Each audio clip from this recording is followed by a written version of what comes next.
যারা সোশ্যাল মিডিয়াতে পশ্চিমবঙ্গের অধিবাসীরা নেতাজি সুভাষচন্দ্র বসু সম্পর্কিত অপমানজনক মিথ্যা অপপ্রচার করার দুঃসাহস দেখিয়েছেন, তাদের বিরুদ্ধে সরকারি ব্যবস্থা নিক। আজকে শুভেন্দু অধিকারী কিন্তু আরো একটা কথা বলছেন যে বিদেশ থেকে টাকা নিয়ে আসা হচ্ছে শুধুমাত্র ধর্মের নাম করে, সেই একটা অভিযোগও কিন্তু আপনাদের উপরে আসছে। আমি একটু বক্তব্যটা শোনাবো, আমি তারপর ফিরছি আমি একটু বক্তব্যটা শুনিয়ে নিই। হ্যাঁ, আমি বলতে চাচ্ছি এই ইউনিফর্ম এত অবৈধ এরা জায়গা তৈরি করেছে ধর্ম প্রতিষ্ঠানের নামে। মৌলবাদীরা, রেডিক্যাল গ্রুপ দেশের ভিতরে থেকে বিদেশ থেকে টাকা এনে এই জিনিস বন্ধ করতে হবে। যে বাঁকুড়ায় বসে আছি, দেখুন, মাইক বাজানোর বিষয়ে কন্ট্রোল বোর্ড বা সর্বোচ্চ আদালত, সুপ্রিম কোর্ট বা বিভিন্ন স্টেটের হাইকোর্টের যে নির্দেশ আছে, যে লিমিটেশন বেঁধে দেওয়া আছে, যে ডিসিমালের কথা বলা হয়েছে, সেটা মসজিদের ইমামদের ক্ষেত্রেও প্রযোজ্য হোক এবং মন্দিরের ক্ষেত্রেও প্রযোজ্য। আইনের বাইরে গিয়ে যদি পুলিশ কোনো বাড়াবাড়ি করে, আইন মেনে চলবো, পুলিশের কথাই চলবে না। কি মুখ্যমন্ত্রীও যদি আইনি বিরোধী কোনো কথা সেটা শুনতে বাধ্য নয়। ইমামরা থানায় যাবে কেন? কাউকে ডাকতে হলে অফিসিয়াল নোটিশ দিতে হবে। মন্ত্রী চাচ্ছে রাজ্যে একটা অস্থিরতা তৈরি হোক, রাস্তায় নামাজ পড়তে পারবে না, রেড রোডে নামাজ পড়তে পারবে না। যত শর্ত দিচ্ছে মুসলমানরা এক কথায় মেনে নিচ্ছে, চলো ভাই আমরা কোনো ঝগড়া চাই না। তাই মাইক খোলো, মাইক খুললে উত্তেজন হবে। মসজিদ একটা সেন্টিমেন্টের ব্যাপার, মানে যে নামাজ পড়ে না মুসলমান, সেও এটা মেনে নেবে না আমার মাইকে কেউ হাত দেবে। প্রিয় দর্শক, শুভেন্দু অধিকারী আর কত আইন তৈরি করবে? ওনার মন গড়া আইন আর কত তৈরি করবে উনি? মুসলিমদেরকে হ্যাও প্রতিপূর্ণ করার জন্য শুভেন্দু অধিকারী আর কত আইন নিজে নিজে তৈরি করবেন, নিজে নিজে জন্ম দিবেন। সংবিধানে যেই আইন রয়েছে, এই আইন শুভেন্দু অধিকারীর পছন্দ না।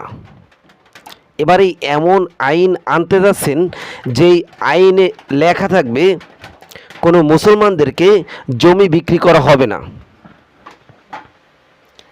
এবং এটা শুধু এখানেই সমাপ্ত নয়, বাংলায় ধর্ম পরিবর্তন নিষিদ্ধ এই আইন আনতে চলছেন শুভেন্দু অধিকারী।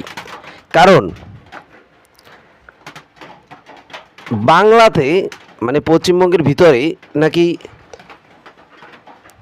প্রচুর পরিমাণে হিন্দুরা মুসলমান হয়ে যাচ্ছে। হিন্দুরা কেন মুসলমান হচ্ছে এটারও একটি সংজ্ঞা শুভেন্দু অধিকারী দেখিয়েছেন বিদেশি সংস্থা থেকে। মানে উনি বলতে চাইছেন যে বিদেশি, ধরেন পাকিস্তান কিংবা বাংলাদেশ, সেখান থেকে প্রচুর পরিমাণে টাকা পাঠানো হচ্ছে এবং হিন্দুদেরকে ধরে ধরে মুসলিম বানানো হচ্ছে, এমন অভিযোগ শুভেন্দু অধিকারীর।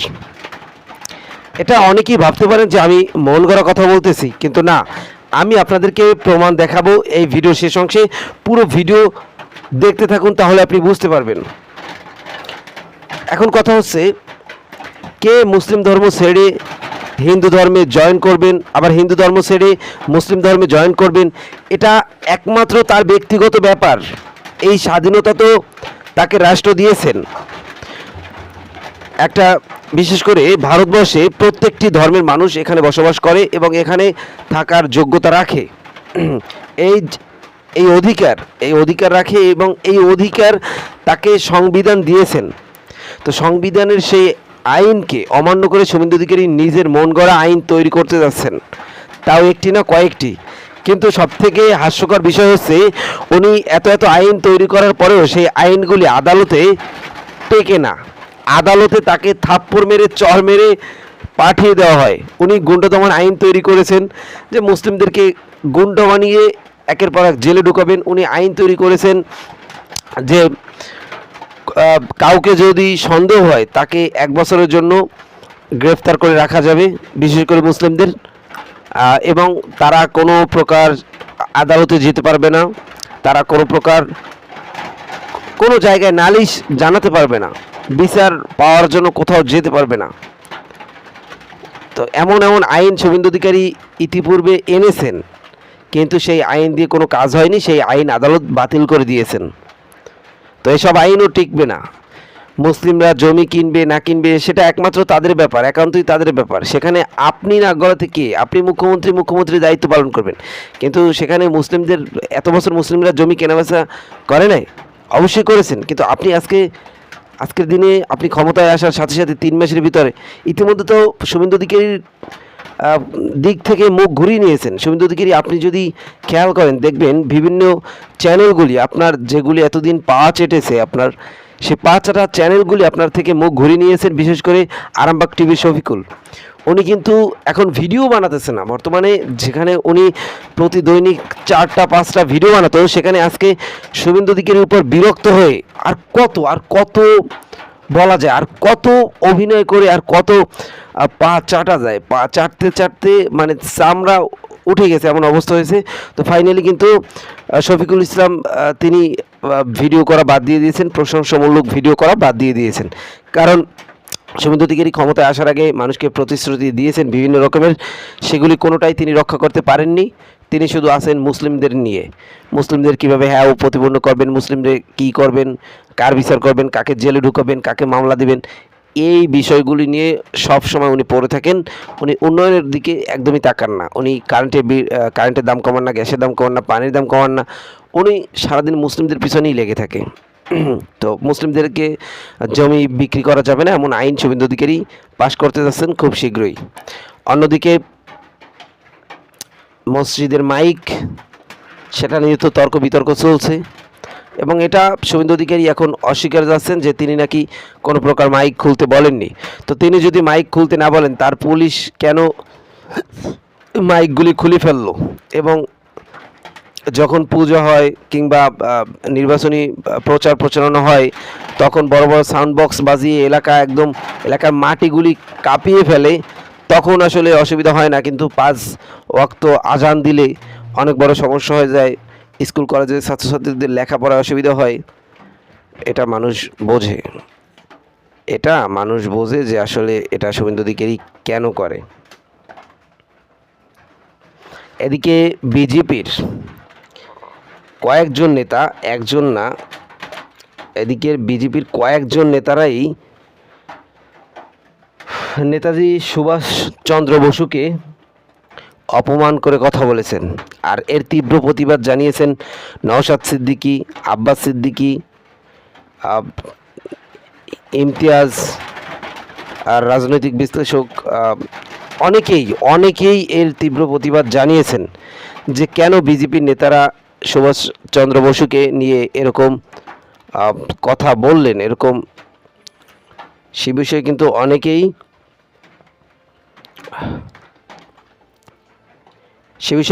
মুখ খুলেছেন। দর্শক, তার ভিতরে রয়েছেন মহারাজ নামের একজন। উনি সবথেকে বেশি নেতাজিকে নিয়ে কটূক্তি করে কথা বলেছেন, নেতাজিকে ছোট করে কথা বলেছেন। তো এখন চাপেও পড়ে গেছেন শুভেন্দু অধিকারী, তার জন্য ক্ষমা চেয়েছেন। আমরা দেখলাম নেতাজিকে অসম্মান করে রাজ্যে কিছু বিজেপির সাংসদ অনন্ত মহারাজের পুলিশকে কড়া ব্যবস্থা নেওয়ার নির্দেশ দিয়েছেন মুখ্যমন্ত্রী শুভেন্দু অধিকারী। ক্ষমা চেয়ে পোস্ট ডিলিট করলেও ছাড় হবে না, এটা বললেন। এখন এই অনন্ত মহারাজকে কি শুভেন্দু অধিকারী ডিম থেরাপি দেবে, নাকি এই ডিম থেরাপি শুভেন্দু অধিকারী নিজের গায়ে নেবে, সেটা একান্তই শুভেন্দু অধিকারীর ব্যাপার। কিন্তু শুভেন্দু অধিকারী একটু নরম হয়েছে, একটু সুর নরম হয়েছে, আমরা দেখতে পাচ্ছি। 3 মাসে যদি সুর নরম হয়ে যায়, আপনি ভাবেন যে 5 বছর ক্ষমতায় থাকার পর কী অবস্থা হবে। শুভেন্দু অধিকারী তো বালিশই খুঁজে পাবেন আমার যা মনে হয় ঘুমানোর জন্য। দর্শক, উনি বলতেছেন, স্পষ্ট ভাষা বলতেছেন যে মৌলবাদীরা ধর্ম প্রতিষ্ঠার নামে বিদেশ থেকে টাকা এনে ধর্ম পরিবর্তন করার ট্রেন্ড চালু করেছেন। এবার বিল এনে সব রুখে দেবেন শুভেন্দু অধিকারী। কি আইন উনি পাশ করাবেন বুঝতে পেরেছেন? যে কোনো হিন্দুরা মুসলিম ধর্মে আসতে পারবে না, তারা সেই মুসলিম ধর্ম গ্রহণ করতে পারবে না। এমন আইন উনি বানাবেন। ওনার এত ভয় মুসলিমদেরকে আমি বুঝি না, এত কম সংখ্যক মুসলিম, তারপর ওনার এত ভয়। দর্শক, আপনাদের জন্য আমি প্রমাণস্বরূপ কয়েকটি ভিডিও রেখেছি, চলেন আমরা সেই ভিডিওগুলি দেখি। যদি আমাদের চ্যানেলটিকে সাবস্ক্রাইব না করেন, এখনই একটি সাবস্ক্রাইব করে দিন পরবর্তী ভিডিও দেখার জন্য। একাধিক প্রশ্ন উঠছে। প্রথম প্রশ্ন হচ্ছে, যদি কোন বিধায়ক তার নির্বাচনী ক্ষেত্রে সেবা কেন্দ্র খোলে, নেতাজি সুভাষচন্দ্র বোস নামাঙ্কিত, এবং তার ছবি লাগালে 30,000 টাকা দেওয়া হবে, এখানে আপনি অবজেকশন দেবেন। এই যদি খুলে মানি, সরকার নোটিফিকেশন করুক, গেজেট করুক, যে খুলতে বাধ্য, তার ছবি রাখতে বাধ্য, এটা আমি বলতে পারতাম। দ্বিতীয় কথা হচ্ছে যেভাবে বাংলায় সারা দেশে আজকে চর্চা হচ্ছে নেতাজি সুভাষচন্দ্র বোস দেশনায়ককে নিয়ে, স্বাধীনতা সংগ্রামের উজ্জ্বল জ্যোতিষ্ককে নিয়ে যে বাজে টিপ্পনি কেটেছে, বাজে মন্তব্য করেছে, তার মৃত্যু নিয়ে বিতর্ক তৈরি করা, তার অবস্থা নিয়ে বিতর্ক তৈরি করা, তার স্বাধীনতা সংগ্রামের আত্মত্যাগকে নিয়ে বিতর্ক যে তৈরি করেছে, আজকে চর্চা হতে শুরু হয়েছে, সারা জায়গায় চর্চা হচ্ছে। আর কারা বিতর্কের সূত্রপাত করেছে? বিজেপির এমপিরা, রাজ্যসভার এমপিরা। একটা এমপি পুতুম বলে চুপ করে গেছে, অপর এমপি এখন কন্টিনিউ চালাচ্ছে, তার মুখে লাগাম পড়াতে পারছে না। আমরা আশা করব যে সরকার পশ্চিমবাংলায় চলছে তথা বিজেপি সরকার, তাদের এমপির মুখে লাগাম পড়া আগে। দ্বিতীয়ত, বিগত দিনে যে বাজে মন্তব্য করেছে তার বিরুদ্ধে আইনত ব্যবস্থা গ্রহণ করুন। কোন মতেই না ড্যামেজ কন্ট্রোল করার জন্য এই পেপারে আসবে, সব আসবে, ওই বিষয়টা না চেপে যায় যে নেতাজি নামাঙ্কিত সেবা কেন্দ্র, ছবি লাগালে 30,000 টাকা করে বিধায়ককে দেওয়া হবে, এটা হেডলাইন হয়ে যায়। আমি অনুরোধ করবো মিডিয়ার তুলে, নেতাজির কারো বিরোধ থাকার কোনো কথাই নাই, যে অন্তত এটা বেশি বেশি হাইলাইট করুন। কোন সাহসে নেতাজির নাম নিয়ে এরা বাজে মন্তব্য করলো, তারা এখনো পর্যন্ত তাদের বিরুদ্ধে প্রশাসন কেন ব্যবস্থা গ্রহণ করলো না, এইটা বেশি হাইলাইট করো। হ্যাঁ, দ্বিতীয়, তার সম্মানার্থে যেহেতু এটা স্বাধীনতার মাস চলছে, সেই জন্য এই প্রকল্পটা নিয়ে এসেছে, এটা আপনারা কোনো অসুবিধা নাই, কিন্তু কোন মতেই না ড্যামেজ কন্ট্রোলের জন্য এটা নিয়ে আসা হয়, সেটা আমাদের লক্ষ্য রাখতে হবে। আমার অবস্থা একদম স্পষ্ট, যারা বাজে মন্তব্য করেছে তাদেরকে দৃষ্টান্তমূলক তাদের বিরুদ্ধে ব্যবস্থা নিতে হবে। তাহলে আগামী প্রজন্ম নেতাজি সম্পর্কে কথা বলার আগে ভাববে, অন্যথায় এটা যদি থেকে যায় তাহলে আগামী দিনে আমাদের আরো যারা স্বাধীনতা সংগ্রামীরা আছে তাদের সম্পর্কে যে কোনো জায়গা থেকে যে কোনো মুহূর্তে খারাপ ধারণা তৈরি করতে পারে। ভাবতে অবাক লাগছে, দেশের প্রধানমন্ত্রীর সমালোচনা ঊর্ধ্বে নয়, তাকে নিয়ে সমালোচনা করলে তার বাড়ি পুলিশ চলে যাচ্ছে, তাকে খুঁজে পেয়ে যাচ্ছে, তার বিরুদ্ধে অ্যাকশন নিচ্ছে। আর দেশের প্রধানমন্ত্রীর পদটা পেতাম এতদিন, আমি যে চেয়ারে বসে আছি, এই আমার বলার স্বাধীনতা পেতাম না, নেতাজি সুভাষচন্দ্র বসে যেটা লড়াই আত্মত্যাগ থাকতো, আমাদের স্বাধীনতা সংগ্রামীদের লড়াই আত্মবলিদান আত্মত্যাগ যদি না থাকতো, তাহলে যাদের আত্মত্যাগ আত্মবলিদান লড়াইয়ের ফলে আমরা এই স্বাধীনতা পেয়েছি, আমরা এই গণতন্ত্র পেয়েছি, তাহলে এখানে তাদের প্রতি বাজে মন্তব্য করছে, আমরা চুপ থাকতে পারি না। গতকাল আপনি এই বিষয়ে একটা নিন্দা প্রস্তাব এনেছিলেন 185 ধারা উল্লেখ, কিন্তু সেটি সে পর্যন্ত গৃহীত হয়নি বলে। আমি আমার ক্ষমতা অনুযায়ী আমি নিয়ে এসেছিলাম 185 কে সামনে রেখে নিয়ম অনুসারে, সেটাকে হাউসে অ্যালাউ করলো না, জানি না আগামী কি পদক্ষেপ নেবে। স্পিকারের সাথে কোনো কথা হয়েছে? আমি অফিসিয়ালি কমিউনিকেশন করছি এই বিষয়টা। দেখুন, মাইক বাজানোর বিষয়ে কন্ট্রোল বোর্ড বা সর্বোচ্চ আদালত, সুপ্রিম কোর্ট বা বিভিন্ন স্টেটের হাইকোর্টের যে নির্দেশ আছে, যে লিমিটেশন বেঁধে দেওয়া আছে, যে ডিসিমালের কথা বলা হয়েছে, সেটা মসজিদের ইমামদের ক্ষেত্রেও প্রযোজ্য হোক এবং মন্দিরের ক্ষেত্রেও প্রযোজ্য হোক। কারণ আমরা সবাই তো মিলেমিশে এই দেশের নাগরিক, আমরা পাশাপাশি বাস করি। তো মাইক বাজলে, মসজিদের আজান দিলে সেটা বিঘ্নিত হবে, আর মন্দিরে বাজলে হবে না, এরকম তো ব্যাপার না। কারণ আইন সবার জন্য সমান হওয়া উচিত। সুপ্রিম কোর্টের নির্দেশ বা অনারেবল হাইকোর্টের নির্দেশ সবাইকে মান্যতা দেওয়া উচিত, আমিও তার পক্ষে।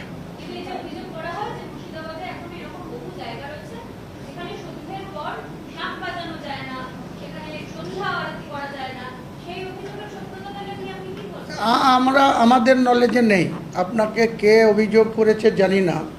আমরা পাশাপাশি বসবাস করি, আমাদের গ্রামে নারিকেল বাড়ি, আমি যে গ্রামে বসবাস করি, 4000 মুসলিম বাস করে,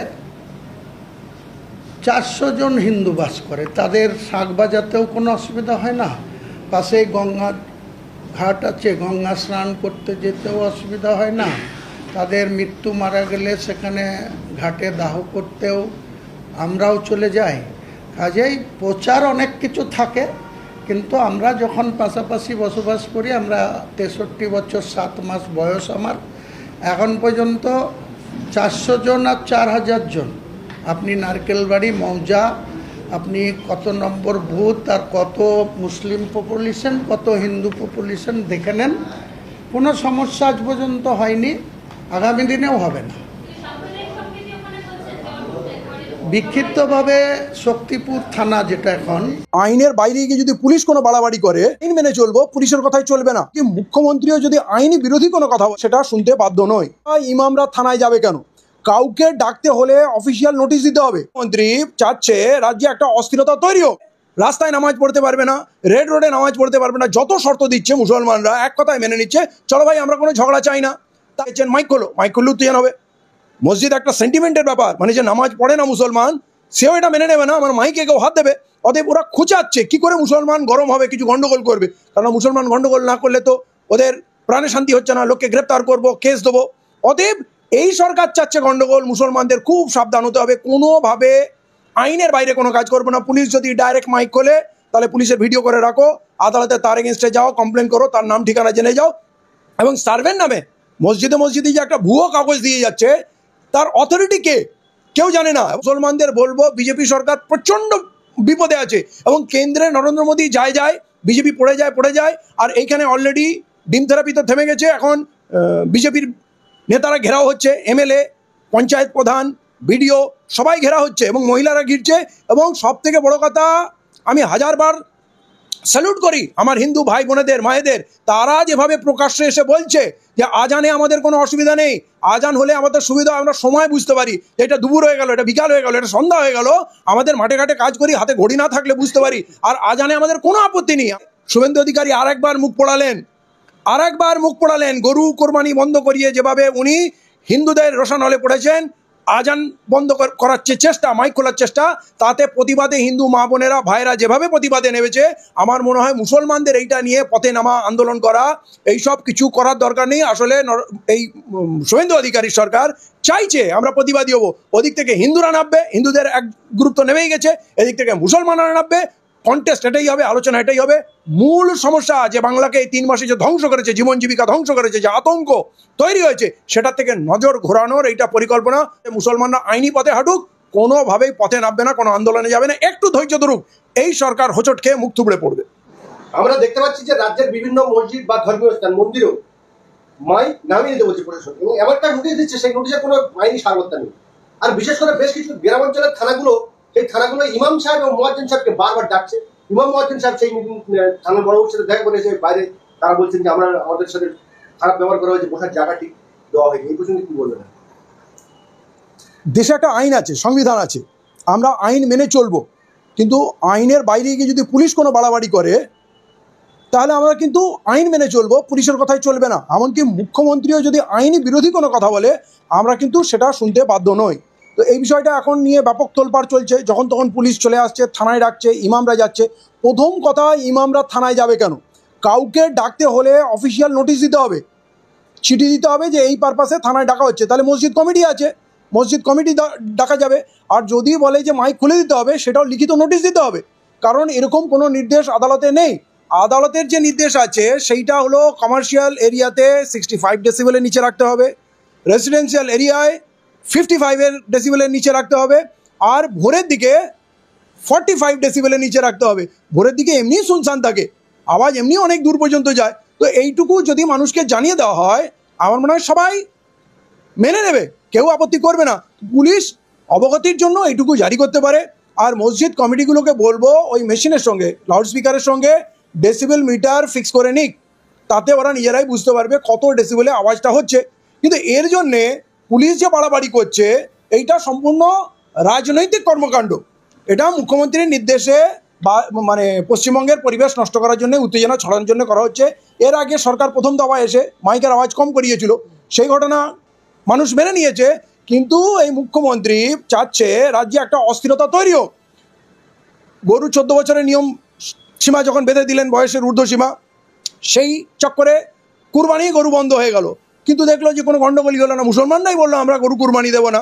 তারপরে রাস্তায় নামাজ পড়তে পারবে না, রেড রোডে নামাজ পড়তে পারবে না, যত শর্ত দিচ্ছে মুসলমানরা এক কথায় মেনে নিচ্ছে, চলো ভাই আমরা কোনো ঝগড়া চাই না। তারপরে আপনার গুন্ডা দমন আইন এলো, জোর জবস্তি, সেই গুন্ডা দমন আইন আদালতে গিয়ে হোঁচট খেলো, মুখ থুবড়ে পড়লো, বাতিল হয়ে গেল। তারপরে ওই শুক্রবারের ছাত্র আন্দোলনে উনি বললেন এমন শাস্তি দেবো, মার্ক করে নিয়েছি, লিস্ট করে নিয়েছি, নাম কটা মুসলমানের নিলেন এবং বললেন এই শুক্রবারিয়াদের এমন শাস্তি দেবো 3 পিঁড়ি মনে রাখবে। আদালতে গিয়ে আবার মুখ থুবড়ে পড়লো মুখ্যমন্ত্রী, 3 দিনে তাদের বেল হয়ে গেল। তাহলে আমরা দেখতে পাচ্ছি আদালত এখনো বেঁচে আছে। অতএব আমরা আইন মেনে চলবো। পুলিশ এমন কোনো বড় জিনিস না, পুলিশকে দেখে প্যানিক করতে হবে না। এই বিষয়ে বিকাশ ভট্টাচার্য পরিষ্কার বলেছেন যে এইটা সম্পূর্ণ অবৈধ। মাইক খোলার কোনো নিদান আদালত দেয়নি, মাইক কেউ খুলবে না। আর শামীম সাহেব, যিনি হাইকোর্টের অ্যাডভোকেট, তিনিও বলেছেন যে মাইক খোলার কোনো প্রবিধান নেই। যদি এইরকম হয় তাহলে আমাদের জানাবেন, আমরা পুলিশকে আদালতে টেনে আনবো। এবং বাবুলালও, অ্যাডভোকেট বাবুলালও বলেছে, বিশিষ্ট উকিলরা এটা বলছেন। অতএব এইটা নিয়ে প্যানিক করার নেই। সরকার খুব বিপদে আছে। লক্ষ্মীর ভাণ্ডার সবাইকে দেবে বলেছিল, তারপর অন্নপূর্ণা ভাণ্ডার সামান্য কিছু মানুষ পেয়েছে, সেটা নিয়ে ব্যাপক ক্ষোভ আছে। তারপরে দোকান ভাঙচুর, হকার উচ্ছেদ, এই নিয়ে ব্যাপক ক্ষোভ আছে। টোটো নিয়ে ব্যাপক ক্ষোভ আছে। তো মানুষের তো ক্ষোভের সীমা নেই। আপনার রেশন কার্ড বাতিল করছে, হরেক রকম বিপদ এখন চলছে। অতএব ওই যে মানুষের জনরোষ, সেইটাকে ধামাত আবার দেওয়ার জন্য মুখ্যমন্ত্রী নতুন করে পুলিশকে ইশারা দিয়েছেন, মাইক খোলো। মাইক খুললেও তো হবে। মসজিদ একটা সেন্টিমেন্টের ব্যাপার, মানে যে নামাজ পড়ে না মুসলমান, সেও এটা মেনে নেবে না আমার মাইকে কেউ হাত দেবে। অতএব ওরা খোঁচাচ্ছে কি করে মুসলমান গরম হবে, কিছু গন্ডগোল করবে। কারণ মুসলমান গন্ডগোল না করলে তো ওদের প্রাণে শান্তি হচ্ছে না, লোককে গ্রেপ্তার করবো, কেস দেবো। অতএব এই সরকার চাচ্ছে গন্ডগোল। মুসলমানদের খুব সাবধান হতে হবে, কোনোভাবে আইনের বাইরে কোনো কাজ করবে না। পুলিশ যদি ডাইরেক্ট মাইক খোলে তাহলে পুলিশের ভিডিও করে রাখো। ইসলাম ধর্ম থেকে মানে দলিত, অনগ্রসর, অন্তজ, প্রান্তিক সকল হিন্দু সমাজের লোক যারা অত্যন্ত অসহায়, পিছিয়ে পড়া, অনগ্রসর, তারা যখন গণহারে ইসলাম ধর্ম গ্রহণ করছে, ভারতবর্ষে ইসলামে যখন মানে ধর্মান্তরিত হওয়ার যে ঘটনাগুলো ঘটেছে ভারতবর্ষে, এমনি তো একদিন হয়নি, একটা বড় সময় তো রয়েছে। কেউ কেউ দাবি করছে জোর করে, কেউ কেউ দাবি করছে ধমক দিয়ে, চমক দিয়ে, সুলতানি মুঘল আমলে। আমি ওই দাবি তর্ক বিতর্কে যাচ্ছি না। আমার বক্তব্য, যখন গণহারে বিপুল পরিমাণে হিন্দু সমাজের দলিত অংশের মানুষরা, অন্তত প্রান্তিক অংশের মানুষরা, তাদের মধ্যে যে ধর্মীয় ভেদাভেদ, ব্রাহ্মণ, ক্ষত্রিয়, বৈশ্য, শূদ্র, তা প্রসূত যে ভেদাভেদ, তার বলি হয়ে বলে ঐতিহাসিক একটা অংশ মনে করছে। কেউ কেউ এখন আলোচনা করছে দেখি জোর করে, ভয় দেখিয়ে, তরোয়াল দিয়ে, ইত্যাদি দিয়ে ভয় দেখিয়ে। আমি ওই জায়গায় যাচ্ছি না। ওটা যদি হয়ে থাকে তার ঐতিহাসিক ঘটনা বলে আমি বলতে পারবো না। কিন্তু একটা অংশের লোক চলে যাচ্ছিল, স্বতঃস্ফূর্তভাবে চলে যাচ্ছিল, একটা অংশের নিশ্চয়ই যাচ্ছিল। যখন গণহারে চলে যাচ্ছিল তখন তাকে রোধ করেছিল কে জানেন? শুনিনি, একটা ভক্তিবাদ রোধ করেছিল। শ্রী চৈতন্যের নেতৃত্বে যে বৈষ্ণব ধর্ম, সেই বৈষ্ণব ধর্ম প্রসূত ভক্তিবাদ। এই গণহারে ইসলাম ধর্ম থেকে, মানে দলিত হিন্দু সমাজ থেকে ইসলাম ধর্মে ধর্মান্তরিত ইতিবৃত্ত যে হয়েছিল, চৈতন্যদেব নিজে তার ধর্মাচরণের মধ্যে দিয়ে ভক্তির কথা বলে, মানুষের সমান অধিকারের কথা বলে, সহিষ্ণুতার কথা বলে, প্রেমের কথা বলে, শ্রীকৃষ্ণের বাড়িকে প্রেমের মধ্যে উত্তরণ ঘটিয়ে তিনি এই ভাঙন রোধ করতে পেরেছিলেন। তারপরে পরবর্তীকালে যখন ব্রিটিশরা ভারতে এলো, ব্রিটিশদের বিভিন্ন প্রলোভনে বা ব্রিটিশদের কালচার, খ্রিস্টান ধর্ম, বাইবেলকে পছন্দ করে গণহারে যখন খ্রিস্টান হচ্ছিল, পয়সার লোভে কি হোক, দলিত, পিছিয়ে পড়া, অন্তজ, প্রান্তিকদেরকে ধর্মান্তরিত করার ষড়যন্ত্র করে হোক, যেভাবে হোক হচ্ছিল। উচ্চবর্ণের লোকেরা তো হয়েছে, ব্রাহ্মণরাও তো হয়েছে, বড় বড় ডাক্তার ইঞ্জিনিয়ারও হয়েছে, হয়নি? তারা তো খ্রিস্টান হয়েছে। দলিত অংশের লোক যেমন হয়েছে, উচ্চ বর্ণের, উচ্চ কোটির লোক, কিন্তু এইখানে গিয়েও কিন্তু মাসুম সাহেব অনেকগুলো কিন্তু ভাগ আগামী দিনে আমরা বাংলাকে দেখতে চলেছি, বা বাংলায় যদি সেই মডেল চলে তাহলে সেটা কতটা ফলপ্রসূ হবে, বা এই আইন যদি বাংলাতেও যদি নিয়ে আসা হয় তাহলে তার কি প্রতিবাদ হতে পারে? আমি সর্বপ্রথম বলবো, দেখেন উত্তরপ্রদেশে বা ভারতবর্ষে বা বিভিন্ন রাজ্যে কি আইন হচ্ছে, তার থেকে 1500 বছর আগে কোরআন শরীফে মুসলমানদের যে মুসলমানরা যে ধর্ম মেনে চলে 1500 বছর আগে মোহাম্মদ সাল্লাল্লাহু আলাইহি ওয়াসাল্লাম তারপরে কোরআন অবতীর্ণ হয়েছিল, সেই কোরআনে বলা হয়েছে লা ইকরাহা ফিদ্দীন, ধর্মের ব্যাপারে কোনো জবরদস্তি, কোনো বাড়াবাড়ি এটা চলবে না। তো ধর্মান্তরণ আইন যেটা বারবার করে উত্তরপ্রদেশের আইনে আপনি উল্লেখ করছেন, জোর করে লোভ দেখিয়ে, প্রলোভন দেখিয়ে, টাকার ভয় দেখিয়ে, বিয়ের প্রস্তাব দিয়ে কোনোটাতেই ধর্মান্তরণ বা ইসলাম ধর্ম গ্রহণ করাটাকে ইসলাম ধর্মই সমর্থন করে না। ইসলাম ধর্ম কোন মানুষ যদি স্বেচ্ছায় ইসলাম ধর্মের প্রতি আকৃষ্ট হয়ে সে যদি গ্রহণ করতে চায় তাহলে সেটা তার স্বাধীনতা আছে। আমার মনে হয় এই স্বাধীনতা সব দেশে, সব সমাজে, সব সভ্য সমাজে থাকা উচিত। কিন্তু কোনোভাবেই প্রলোভন, লোক দেখিয়ে এভাবে ধর্মান্তর করার ইসলামকেই সাপোর্ট করে না। তো আজকে যদি রাজ্য সরকার ধরুন আইন তৈরি করতে চায় করুক, কিন্তু এই আইন আমাদের ভারতবর্ষের যে আইন আছে, সংবিধান আছে, তাতেও উল্লেখ আছে। প্রথমত আপনি জবরদস্তি কাউকে ধর্মান্তর করতে পারেন না। এবার যদি কেউ করে, কেউ যদি প্রলোভন দেখিয়ে, কেউ যদি টাকার লোভ দেখিয়ে ধর্মান্তর করেন, তার জন্য সরকার ব্যবস্থা নিতে পারে, তার জন্য পুলিশ প্রশাসন ব্যবস্থা নিতে পারে। আমার মনে হয় নতুন করে একটা আইন তৈরি করে, নতুন করে একটা কোনো বার্তা সমাজে দেওয়ার চেষ্টা করার কোনো প্রয়োজন নেই। একেবারে আমি একদম এই জায়গা থেকে কাজী মাসুম আক্তারের কাছে যাব।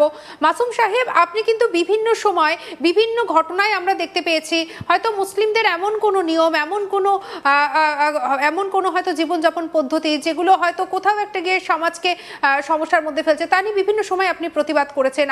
একসময় আপনি বন্দে মাতারাম গান নিয়ে একসময় তিনি লড়াই করেছেন যাতে স্কুলে গাওয়া হয়। এবং আমরা কিন্তু বিভিন্ন সময় এমন ঘটনাও দেখেছি যে জোর করে ধর্মান্তর করা হচ্ছে বা মতের বিরুদ্ধে থেকে অনেক কম বয়সে বিয়ে দিয়ে দেওয়া হচ্ছে, হয়তো ধর্মান্তরিত করার মতো এরকম ঘটনা ঘটছে। তাহলে সেক্ষেত্রে এই আইনটা তো রাজ্যের জন্য কি ভালো বার্তা নয়? আপনার কি মতামত?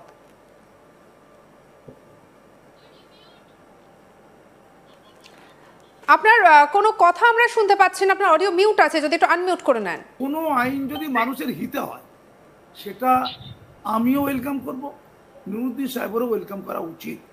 আমাদের মুসলমান সমাজে গোলামি অন্ধত্বের বিরুদ্ধে লড়াই করতে গিয়ে আমি কাজী মাসুম আক্তার রক্তাক্ত হয়েছি, নুরুদ্দিন সাহেব সেটা জানেন। রামমোহন বিদ্যাসাগর হিন্দু সমাজের গোলামি অন্ধত্ব দূর করতে না পারলে আজকে শ্রেয়সীকে হয়তো জীবন্ত চিতায় জ্বালিয়ে দেওয়া হতো মৃত্যুর পর, মানে স্বামীর অবর্তমানে। আমি খারাপ কথাটা বলছি, এটা শ্রেয়সীকে বাঁচিয়েছে কে? রাজা রামমোহন রায়। আমি বা নুরুদ্দিন সাহেব মুসলমান সমাজকে বাঁচাবো। ইউনিফর্ম সিভিল কোড নিয়ে যখন প্রসঙ্গ উঠছে, কেন নারীরা লাঞ্ছনার ভোগী হবে, এই আওয়াজ তো আমরাই করব।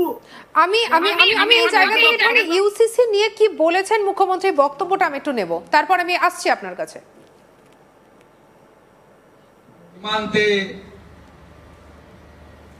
জমি দিয়ে দিয়েছি, ওবিসির অবৈধ তালিকা বাতিল করে দিয়েছি, ইমাম মুয়াজ্জিম ভাতা বন্ধ করেছি, গোমাতার সম্মান রক্ষা করেছি। মহরম হয়েছে কিন্তু তরোয়াল বের করতে দিইনি। কিছুদিনের মধ্যে ইউসিসি আসবে, এক দেশ এক প্রধান, এক রাজ্য এক মুখ্যমন্ত্রী এক আইন, UCC, we all are equal. একদম এই যে বক্তব্যটা আমি শোনালাম, নুরুদ্দিন বাবু আমি আপনার কাছে প্রথমে যাব, তারপর আমি আসছি কাজী মাসুম আক্তারের কাছে। আপনি এই বক্তব্যটাকে কিভাবে ব্যাখ্যা করবেন? প্রথম কথা হচ্ছে, দেখেন, এগুলো সব বিরোধিতা। আমার যা মনে হয়, ইউনিফর্ম সিভিল কোডের প্রশ্নটা আমাদের ভারতবর্ষের সংবিধানে অপশন দেওয়া রয়েছে, কিন্তু সেই সিভিল কোড নিয়ে আসার জন্য যে প্রসেস, যে পদ্ধতি, সে ব্যাপারে আমাদের জাতীয় নেতৃত্ব বারবার ব্যর্থ হয়েছে। জোর করে যদি আপনি ইউনিফর্ম সিভিল কোড নিয়ে আসতে চান, আমরা বিভিন্ন রাজ্যে যারা লক্ষ্য করছি, সেখানে দেখেন ইউনিফর্ম সিভিল কোড নিয়ে আসা হচ্ছে, অথচ বলা হচ্ছে যে মূল নিবাসীদেরকে, আদিবাসীদেরকে তার থেকে ছাড় দেওয়া হবে। আপনার গোহত্যা আইনে সেখানে নাগাল্যান্ড, মিজোরাম, এদেরকে ছাড় দেওয়া হবে। তাহলে ইউনিফর্মটা হচ্ছে কোথায়? আদৌ আপনি ইউনিফর্ম করতে পারছেন না। ইউনিফর্ম সিভিল কোড আনার নামে যেটা করা হচ্ছে সেটা হচ্ছে প্রান্তিক মুসলিম সমাজের উপরে অ্যাটাক করে। আমাদের মাননীয় মুখ্যমন্ত্রী সাহেব যে কথাগুলো বললেন, সে সবটাই মুসলিমদের অ্যাটাক করে কথা বলা হচ্ছে। এবং সবচেয়ে ভয়ঙ্কর দিক হচ্ছে এটা যে বর্তমান আমাদের রাজ্যের যে রাজনৈতিক পরিস্থিতি, সেই পরিস্থিতিতে মুসলিম সমাজের প্রতিনিধিত্ব করার মতো, মুসলিম সমাজের কথা বলার মতো, সরকারের সঙ্গে কথা বলার মতো কোনো মুখ কিন্তু আমাদের বিধানসভায় নেই। বিধানসভায় মুসলিম আছেন ডিজি সাইবার, এবং ওখানে অশোক প্রসাদও আছেন, তাকে ডিজিপি সাহেব নির্দেশ দেবেন যারা সোশ্যাল মিডিয়াতে পশ্চিমবঙ্গের অধিবাসীরা নেতাজি সুভাষচন্দ্র বসু সম্পর্কিত অপমানজনক মিথ্যা অপপ্রচার করার দুঃসাহস দেখিয়েছেন, তাদের বিরুদ্ধে সরকারি ব্যবস্থা নিক আজকে উত্তরবঙ্গের বিধায়ক এবং মন্ত্রীরা মুখ্যমন্ত্রীর কাছে দাবি করেছেন। আমি এনাদের দাবিকে সমর্থন করি, এবং মূলত যারা এসেছেন উত্তরবঙ্গের তারা সবাই রাষ্ট্রবাদী, দেশপ্রেমিক এবং সনাতন সংস্কৃতিতে বিশ্বাস করেন এবং রাজবংশী সম্প্রদায়ের মানুষ। এরা প্রত্যেকে চান যে পশ্চিমবঙ্গ সরকার, পশ্চিমবঙ্গের পুলিশ কঠিন এবং কঠোর ব্যবস্থা নিক। যেখানে অভিযোগ আমরা পেয়েছি ভারতীয় ন্যায় সংহিতা অনুযায়ী সেকশনে কেস হবে। ফেসবুককে এবং সোশ্যাল মিডিয়ার যে প্ল্যাটফর্ম আছে, তার যে সিস্টেম আছে, সেটাকে আমরা রাজ্য সরকারের পক্ষ থেকে সোশ্যাল মিডিয়া প্ল্যাটফর্মেও তাদের বিরুদ্ধে ব্যবস্থা নেওয়ার জন্য লেখার ব্যবস্থা করছি, এবং নির্দিষ্ট ধারাতে গ্রেপ্তারিও শুরু করার জন্য পুলিশকে নির্দেশ দেওয়া হচ্ছে। এবং আমি যারা দুঃসাহস দেখিয়েছেন তাদের কাছে অনুরোধ করব, অনুরোধ ঠিক নয়, পরামর্শ দেব। একদিকে তো পুলিশকে আমি নির্দেশ দিলাম, অন্যদিকে বলবো যে তারা যে দুঃসাহস দেখিয়েছেন এই দুঃসাহস ভালো না, এবং এটা পশ্চিমবঙ্গ সরকার, পশ্চিমবঙ্গ পুলিশ ভালোভাবে নিচ্ছে না। আপনারা অবিলম্বে ক্ষমা চেয়ে পোস্ট করুন, নিজেদের পোস্ট ডিলিট করুন। ডিলিট করে দিলেও যে ছাড় পাবেন তা নয়, নির্দিষ্ট সেকশনে পুলিশ ব্যবস্থা নেবে, এবং ব্যবস্থা নেয়ার ক্ষেত্রে পুলিশ নিজেরাই সিদ্ধান্ত নেবে, ওখানে আমরা কোনোভাবে হস্তক্ষেপ করব না। তারা আইনে যা যা সেকশন আছে সেটার মধ্য দিয়ে করবেন। আমি ধন্যবাদ জানাবো আমাদের উত্তরবঙ্গের এতজন বিধায়ক, তারা যারা রাষ্ট্রবাদ এবং দেশপ্রেমের পক্ষে লড়াই করেন, তাদের পক্ষ থেকে এই ধরনের একটা প্রস্তাব বা দাবি মুখ্যমন্ত্রীর কাছে তারা করেছেন। এই জন্য তাদেরকে ধন্যবাদ দেব, এবং আমাদের সরকার, পুলিশ অবিলম্বে কঠোর এবং কঠিন ব্যবস্থা নেবে। দাদা, অনন্ত মহারাজ নিয়ে যে অভিযোগ উঠেছে সেই ব্যাপারে পুলিশের কি অ্যাকশন হবে? আপনি যেটা ইংরেজিতে বলেন সেটা একটু আমি আলাদা করে কারোর নাম বলবো না, কাউকে হিরো জিরো করার জন্য বলিনি। পশ্চিমবঙ্গের, ভারতবর্ষে তো নিশ্চয়ই অন্য প্রদেশও একই ব্যবস্থা নেবে। পশ্চিমবঙ্গের মাটিতে, আমি তো পশ্চিমবঙ্গের মুখ্যমন্ত্রী, আমি পশ্চিমবঙ্গের কথা বলতে পারি। পশ্চিমবঙ্গের মাটিতে দাঁড়িয়ে পূজ্যপাত, প্রাতঃস্মরণীয় দেশপ্রেমিক, যিনি স্বাধীনতা পাইয়ে দিয়েছেন, নেতাজি সুভাষচন্দ্র বসু সম্পর্কে যারা যেখানে অপমানজনক, অশোভন, কুরুচিকর, আপত্তিজনক যত রকম শব্দ অভিধানে আছে, এই সব খারাপ শব্দ প্রয়োগ করেছেন, সেটা কোনো প্রকৃত ভারতবাসী, রাষ্ট্রবাদী, দেশপ্রেমিক নাগরিক স্বীকার করে না। আমরা পশ্চিমবঙ্গের মাটিতে এটা করতে দেব না। এটা খুব পরিষ্কার বক্তব্য দুপুরবেলা আজকে বিধায়ক সেবা কেন্দ্রের নাম নেতাজি সুভাষচন্দ্র বসুর উপর ডেডিকেশন করেছি আমরা। তথ্য সংস্কৃতি দপ্তর নেতাজি সুভাষচন্দ্র বসুর পরিবারের বর্তমান যারা আছেন তাদের কাছ থেকে ছবি অনুমোদন করেছে। রাজ্য সরকার সমস্ত সরকারি অফিসে, সমস্ত সরকারি স্কুলে নেতাজি সুভাষচন্দ্র বসুর ছবি বাধ্যতামূলক করে নোটিফিকেশন করছে। তথ্য সংস্কৃতি দপ্তর ছবি তৈরি করে প্রত্যেক বিধায়ককে প্রত্যেক সরকারি দপ্তরে পাঠানোর ব্যবস্থা করছে, কয়েকদিনের মধ্যে পেয়ে যাবে। আজ বিকালেই ওনার পরিবারের সঙ্গে তথ্য সংস্কৃতি প্রিন্সিপাল সেক্রেটারি মিট করে ছবি অনুমোদনে নিয়ে এসছেন।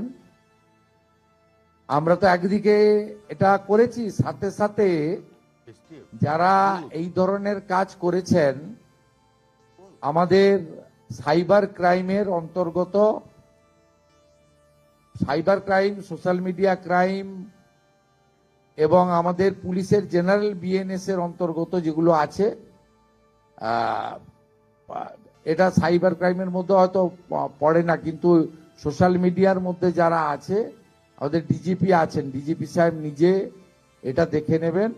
আমাদের STF, cyber cell, CID, IB সবার সাহায্য নিয়ে এর সঙ্গে অন্য কারো কানেকশন আছে কিনা এগুলো ইলেকট্রনিক ডিভাইসকে। দর্শক, এতক্ষণ আপনাদের যে ভিডিওগুলি দেখালাম, এই ভিডিও দেখার পরে আপনার তো কোনো না কোনো মতামত তো অবশ্যই মাথার ভিতরে ঘুরপাক খাচ্ছে। সেই মতামতটি আমরা জানতে চাই। আমাদের এই কমেন্ট বক্সে অবশ্যই সেই মতামত জানাবেন। এবং শুভেন্দু অধিকারী যেই আইনগুলি উনি পাশ করাতে চাচ্ছেন, যে আইনগুলি রাজ্যের মানুষের উপর করতে চাচ্ছেন, সেইগুলি কি উনি পারবেন? আসলে উনি আদালতের সামনে দাঁড়াতে পারবেন এইসব আইন নিয়ে? সেটি অবশ্যই কমেন্ট বক্সে জানাবেন। উনি তো গুন্ডা দমন আইন এনেছিলেন ইতিপূর্বে, কিন্তু সেটা তো কার্যকর হয়নি, সেটা আরও উল্টো বাতিল করা হয়েছে। তো এটা তো ওই আমরা দেখলাম বিভিন্ন নিউজ চ্যানেলগুলি বলতেছেন যে শুভেন্দু অধিকারীর জনপ্রিয়তা কমে গেছে। আসলে শুভেন্দু অধিকারীর কোনোদিনই জনপ্রিয়তা ছিল না, কারণ মমতা ব্যানার্জির জনপ্রিয়তা সবসময় ছিল। কিন্তু মমতা ব্যানার্জি 15 বছর ক্ষমতায় থাকার পরে উনি মনে করেছিলেন যে ওনাকে ছাড়া আসলে এই পশ্চিমবঙ্গ চলবে না, এমন কিছু হিংসাত্মক ব্যাপার স্যাপার ওনার ভিতরে চলে এসেছিলেন। সেই কারণে মানুষ ওনার উপর বিরক্ত হয়ে শুভেন্দু অধিকারীকে ভোট দিয়েছিলেন। এটা হয়েছিল এবং মানুষ মুসলিমদের উপর অতটা ভরসা তখন করতে পারেনি, কিন্তু এখন যতটা ভরসা মুসলিমদের উপর করে। একা নওশাদ সিদ্দিকী বিধানসভায় গিয়ে যে পরিমাণ বক্তব্য রাখেন এবং যেভাবে মানুষকে উদ্বুদ্ধ করেন, মানুষকে বোঝানোর চেষ্টা করেন, অন্য কোনো বিধায়করা সেইভাবে পারে না। তো আপনি ভাবেন একা নওশাদ সিদ্দিকী যদি এরকম করতে পারে, আপনারা যদি কয়েকজন বিধায়ক পাঠাতেন মুসলমানদের থেকে, তাহলে তারা কি করতে পারতো। এবং হুমায়ুন কবির রয়েছে, হুমায়ুন কবির কথা বাদ দেন। হুমায়ুন কবির আমার মনে হয় না যে ওই উপর থেকে মুসলিমদের পক্ষে থাকে, কিন্তু তলে তলে শুভেন্দু অধিকারীর সাথে খুব সুন্দর ডিল হয়, তার খুব সুন্দর কথা হয় এবং শুভেন্দু অধিকারীর সাথে তার গোপন সম্পর্ক রয়েছে। তো এটা আপনার কি মনে হয় সেটি অবশ্যই কমেন্ট বক্সে জানাবেন হুমায়ুন কবিরের ব্যাপারে। পরবর্তী ভিডিও দেখার জন্য আমাদের চ্যানেলে চোখ রাখুন এবং আমাদের এই চ্যানেলটিকে অবশ্যই সাবস্ক্রাইব করুন। একটি লাইক দিয়ে আমাদের সাথেই থাকুন। ধন্যবাদ।